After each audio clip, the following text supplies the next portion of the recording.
안녕하세요. 우영한 척정이과 우영한 원장입니다. 오늘 제가 외래 환자분들이 가장 이제 많이 여쭤보시는 질문, 협착증 환자분들 이제 기준으로 했는데, 10가지 준비해봤습니다.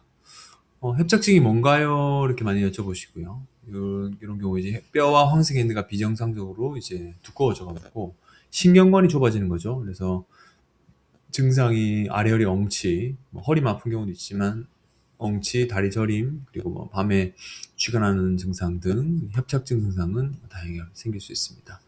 디스크랑 뭐가 다른가요? 이렇게 여쭤보시는데, 디스크는 척추의 말랑말랑한 수액 자체가 튀어나와서 신경을 압박하는 질환으로 뭐 10대에서 100세 노인까지 누구나 생길 수 있고요. 근데 젊은 층에서 많이 발생하죠. 협착증은 이제 나이가 들면서 세월에 이제 훈장 같은 거죠. 뼈하고 인대가 두꺼워져 가지고 통로가 좁아지는 겁니다. 나이가 보통 한 5, 60대부터는 많이 생기게 됩니다.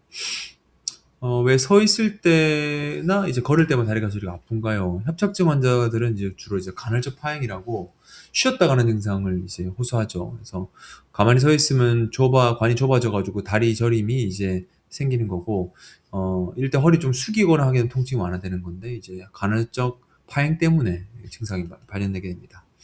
협착증도 운동으로 나을 수 있나요? 그래서 단순 운동 같은 경우는 회복이 안 되고, 근력 강화 코어 운동 및 통증 완화하는 그런 그 유산소 같은 거를 같이 꾸준히 하셔야 됩니다. 특히나 이제 등 근육과 이제 그 코어 근육을 이제 강화하지 않는다면은 어, 허리 인대 자체가 약해져 가지고 관 자체가 더 좁아질 가능성이 높거든요. 그래서 협착증도 운동을 선별적으로 해야 됩니다.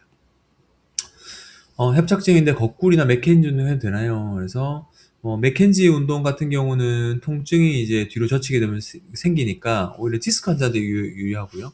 그리고 허리를 살짝 굽히는 그 윌리엄 그 굴곡 운동 자체가 협착증에 더 좋고, 거꾸리는 효과가 좀 일시적입니다. 그래서 저는 권유를 많이 안 해드리고 있고요. 수술 안 하고 주사로만 치료하면 안 되나요? 그래서 초기나 중기 같은 경우는 수술이 전혀 필요가 없죠. 신경타단술, 뭐 신경성형술. 근데 이제 이 협착증 자체가 많이 좀 심해져 가지고 마비나 대소변 장애가 발생한다면은 수술이 필요할 수도 있게 됩니다.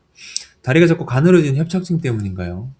신경이 압박되게 되면은 근육량이 이제 줄어들게 되는데, 이게 근육으로 하는 신호가 약해져 가지고 근력 자체가 빠지게 되는 거죠. 그래서 협착증이 상당히 진행됐으면 양쪽 뭐 정강이, 양쪽 다리 혹은 편측으로 그 뭐 정강이라든지 허벅다리 근육 자체가 빠질 수 있으니까, 이런 경우는 반드시 검사를 해보시기 좋을 것 같습니다.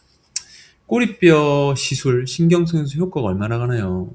주사보다는 효과가 상당히 좀 좋습니다. 특히 유착이 있는 경우, 풍선 카테터까지 넣게 된다면은 시술 후에 몇 개월에서 몇 년까지 통증 없이 지낼 수 있는데, 일단 지속적인 관리, 뭐 한번 해서 좋아질 수 있으나 이에 대한 관리가 좀 미흡하다면은 다시 좀 불편해질 수 있는 거죠. 그래서 반드시 주치의하고 상의를 하셔야 되고, 협착증이 완전히 심한 경우는 이 시술 자체가 크게 도움이 안 될 수도 있습니다. 그래서 반드시 저희가 전문의하고 상의하시는 것이 좋을 것 같습니다.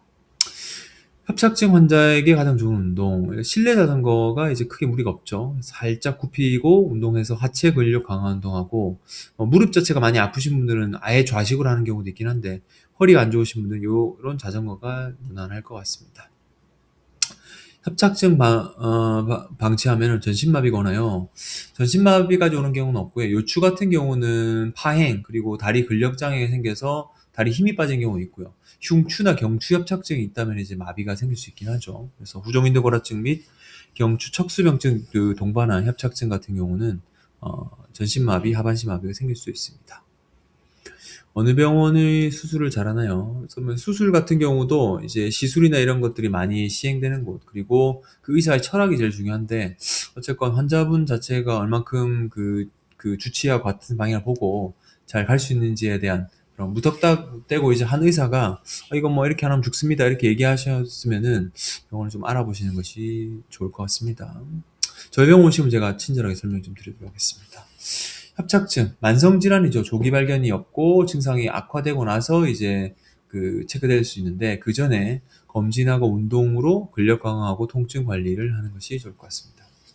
협착증 상당히 많습니다. 우리나라 그 60대 인구의 한 80% 이상은 이제 대부분 협착증으로 불편감 느끼고, 그게 많은 환자분들이 약물이랑 주사 치료하고 있는데, 이에 대해서 그 제대로 된 정보 자체가 없기 때문에 반드시 숙지하시고, 내가 협착증인 같은데 뭐 민간요법 이렇게 사용하는 것보다는 뭐 전문의하고 상의하셔가지고 약을 쓰든지 주사 쓰든지 아니면 재활운동 하시든지 해가지고 좀 제대로 된 치료를 받으시기를 추천드리겠습니다. 시청해주셔서 감사합니다. 내일 뵙겠습니다.